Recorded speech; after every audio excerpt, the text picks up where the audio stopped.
Hello everyone, आज मैं आपको सिखाने वाली हूँ most important question of class 12th Coulomb inverse square law, जिसमें हम एक कंसीडर करते हैं Q1 एंड Q2 चार्ज को विथ फोर्स F के साथ और डिस्टेंस R।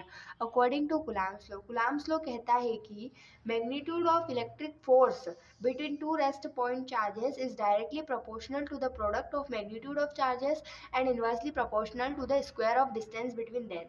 यानी कि जो F होता है वो डायरेक्टली प्रोपोर्शनल होता है Q1 एंड Q2 के चार्जेस के मैग्नीट्यूड के प्रोपोर्शनल होता है।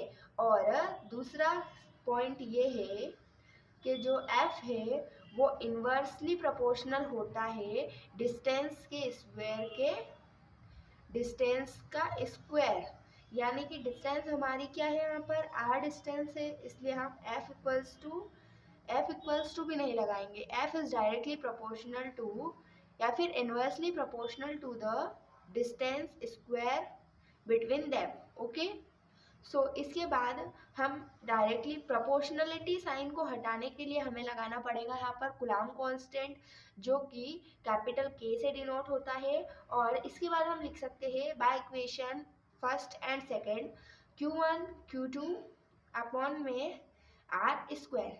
और सो ये K equals to Coulomb constant हो जाता है, जिसकी वैल्यू होती है 9 × 10⁹ न्यूटन मीटर स्क्वायर अपॉन में कूलाम स्क्वायर। ओके, सो ये दैट इज करके लिख रही हूँ मैं इधर।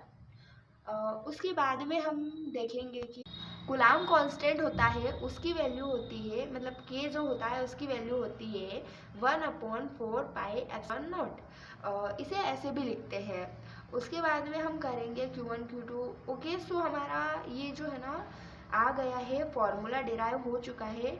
तो इसके लिए हमें लिखना पड़ेगा F equals to 1/4πε0 Q1 Q2 upon में R स्क्वायर। सो किस किस को समझ में आया है answer, please comment me. Okay.